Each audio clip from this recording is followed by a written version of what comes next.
abasajja basinkana mu bulamu. 1. They respect. Oyo gwe bawa ekitiibwa. 1. They only enjoy. N'oyo gwe banyumirwa obunyumirwa. In a relationship, attraction alone is not what causes or what creates lasting value. Mu mukwano oba mu baagalana okubeera ng'omusajja omusikiriza si kyokka ekireetera omukwano oguwangaala. A woman can be beautiful, charming and fun to be around. Osobola okubeera ng'oyuma okwetooloola nga buli kimu okirina. Yet still don't receive the same level of respect from a man as another woman who may not even try as hard as to impress. Wabula ate nga abasajja tebakuwa kitiibwa ne bw'olwana otya okulaba ng'osanyusa omukyalo oyo omusajja oyo. Why? Lwaki?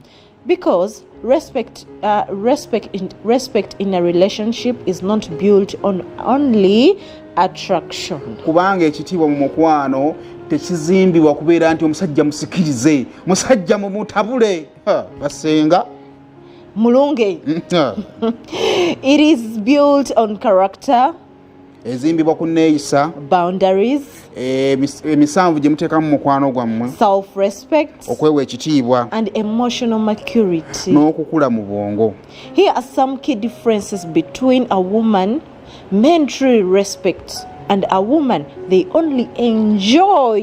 Zizino enjawulo wakati w'abakazi ng'abasajja babawa ebitiibwa era nga babavaluwinga n'abakyala ng'omusajja akunyumirwa bunyumirwa kimu bibiri bisatu bina temuva ku nsonga emu. Kaseera buseera. One values herself. Oyo nno eyeewa ekitiibwa oba eyeesukkulumya. The other seeks validation. Abalala beetaaga oli mmala bakakasa. A woman who respects herself does not constantly seek approval from others. Omukazi nga yeewa ekitiibwa muganda wange teweetaaga gwe kumala kukimuwa yajja kukyewa golwampako okimuwe. But a woman who depends on validation from everyone may struggle to command the same level of respect. Naye gwe bw'ona alinda bannange ndi mukazi bw'otampa kitiibwa kati aba byonkoze ojja kulwawo nno funa akikuwa. 2. One who steps boundaries. Oyo ateekawo ekkomo nti wano otuukawo wano totuukawo. The other accepts everything. Abalala mukkiriza buli kimu. Waliwo omukyala agamba nti mukwano wadde nkwagala nnyo akazigo kange n'omutwe teguyingira. Omulala ate munnange ate obazze naamukolera ki? A respected woman understands her limits and communicates them clearly. Omukazi aweebwa ekitiibwa y'ategeera ewa abalala we balina okumukoma ate n'akyogera. 3. One brings peace. Omu aleeta emirembe. The other brings constant drama. Omulala abeera mu katemba buli kaseera yayagala bamukubira essimu, buli kaseera yayagala yenyiize bamunoonye. Tunaabeera ekyo tetuveewo obulamu butatambulira mu ebyo.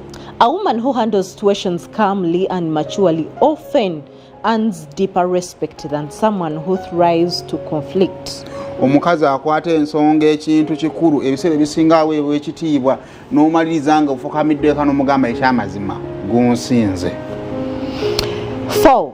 One who focuses on growth. Mulala afokasinga ku ki? The other focuses only on attention. Waliwo afa ku ngeri yemu esobola okwekulaakulanyaamu. Omulala afa bannaye n'ensiba akabiri n'otaŋŋamba bannange nenomala olunaku nga tonkubidde ku ssimu. Okay. But someone who prioritizes attention over growth may attract temporary interest instead of long-term respect. Gwatunuulira okubeera ng'omusajja buli kaseera abeera ku ggwe akomentinga ku ggwe atambulira ku ggwe ekyamazima mu kaseera akatono awo osobola okumusajja okumufuna okwawukana kw'oli ate afa ku nkulaakulana kubanga akaseera konna omusajja ajja mmwetaaga. One who maintains her independence and the other who loses herself completely. Omu asigaza obwetwaze bwe n'agamba nti omulimu gwenkola gusobola okusasula ennyumba ya mitwalo 4 n'agamba eyakakati tojja kantwalamu newoba onsasulira sasulire eyana so that sekkubira simu nga nkugamba landlord angoba. 7. The other who appreciates effort. Okay, one who appreciates effort and the other who takes everything for granted. waliwo oyo nga ne bw'oba tofunye naye ng'alaba ogezezzaako omulala buli kimu akirabanga bwe kiri talina kyalabamukko ye buli kaseera ayagala kiwedde obuvunanyizibwa era byalina okukola. Thank you. Okay, one who protects her dignity and the other who sacrifices it for attention. Oli asalawo okukuuma ekitiibwa kye n'oli asalawo okukijungulula okuba nga ayagala bamulabewo. Omukazi n'agamba omanyi sigenda kugenda mu bbaala awo omusajja oyo ng'ali n'emikwano gye kuleetawo katemba. Omulala n'agamba nze ngendawo nenkola ensasagge n'otuleka nga tukugeya nnyabo. Mbasimanya mbwa alina ba besti abawala. One chooses wisely, the other rushes into situations. Omu asalawo kiki ekyokukola mu kaseera ki gw'omulala ogabattugana bugabattukanyi tosobola na kugoba ekituufu osobola okuba nga bakugambye nti mu mmotoka mubaddemu akawala naye akawala ako ke kaliwa. One understands partnership, the other treats relationships like a game. Waliwo abavali biganagamba nti enkwatagana eno nfunamu kino wemba naye kino nkifunamu wemba naye kino sikola ki sikifuna. Abalala y'omukwano mwakafuula kazannyo osobola ofuna omu ate ekyala n'ofuna omulala.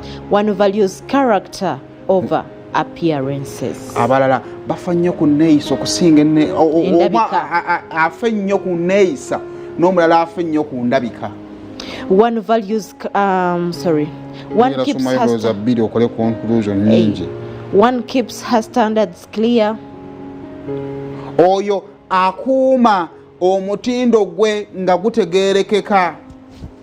And the one understands that respect must come first. N'oyo agamba nti olina kusooka kumpa kitiibwa. The truth is simple. Amazima gali nti temporary attention can make someone enjoyable to be around. Okuteekawo okusikiriza okwakaseera kuleetera omuntu okumunyumirwa era mu kaseera. But respect is what determines how seriously someone is taken in a relationship. Naye okwewa ekitiibwa kye kisalawo omuntu engeri oli gy'amubeeramu serious.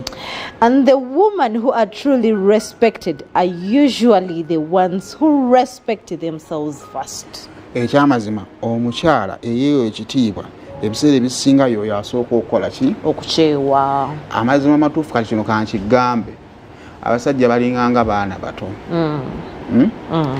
Bale ennaku zino abazadde be kati bebawugana omuzadde wedda yakubanga liiso n'omanya kikyategeeza anti aba yakyogerako already. Ne kati twatuuka ffenna abakazi ate tubonaabona tulina abaana tulina abasajja nga ffe tuli mu bbakuza. Anedda abamu baakula omusajja asobosalawo okubeera omwana omuto. Anti kati simanya imaye wali abasajja nga teboogera. Gwe mugaso gwa courtship. Wali ovuddeko mu courtship nga tomutegedde era. Lwaki ofumbira gw'otategedde? Anti gwoba omanyi omutegedde kumba abadde yeekweka gw'ofuna ekyo kyakuba. Obadde okola ki omumutegeera? Okubeera naye ebbanga lyobeera n'omuntu oba omutegeera munyumya ebiri siriyasi muyomba mukakolumu. Kiki ekikutwala ku bufumbo bwa wiikendi okuleka ekyo gwe ekikuli mu bwongo kati n'atulaba? Kwetegeera. Obudde mu bulina? Baba tabuyina wamwe mutabuyina. Bwe bujja ku bufumbo bwa wiikendi temwagala kufumba. Anti yebo tebunafuuka buvunaanyizibwa bwange. Anti ogenda mmanya ddi obusungu bw'omusajja ono obusungu buva mu mmere? Nti nagifumbye bubi. Thank you. Biki ebireetera omuntu okumutegeera? Temwagala kulongoosa nti nze sikola ki? Sinnatuuka kubeera mukyala. Kati ebyo nanti kati ebyo twabikola sayimo era still anti mwafuna abasiru mwafunira abasiru ate mwamanya kiwaki mwakikola. Waliwo ekintu kimu kyolina okukola kotokolako katalaba mbeera mu bufumbo bwa weekend kolayo n'ensobi ng'ogigenderedde. Olawo omuntu anareacting atya? Thank you. Funayo omuvubuka omwesibeko at least omulage nti ebyo bya kisiru mu bulamu bwammwe obwa bulijjo. Bulamu obwa bulijjo. Mukyokoze. Kolayo ku nsobi nga ngenderere. Otegedde bulungi. Olabe bwanyiiga reaction ye kola ki? Akuba takuba. Kiyinza ate kitaga kukuba. Ayomba n'ayitawo oba. Simuula bubi. Olaba anakiwa obudde. Sayima omuntu nno ng'alina kyayagala asobola okupretendinga emyaka gyonna. kati tugamba eringa neradde yawedde dda kati ekibugumu kimuweddeko baako ensobi z'okola eza bulijjo alisikalo ojja kubaayo ne bw'oyigayigayo gubyayoko ku saati yemu you make good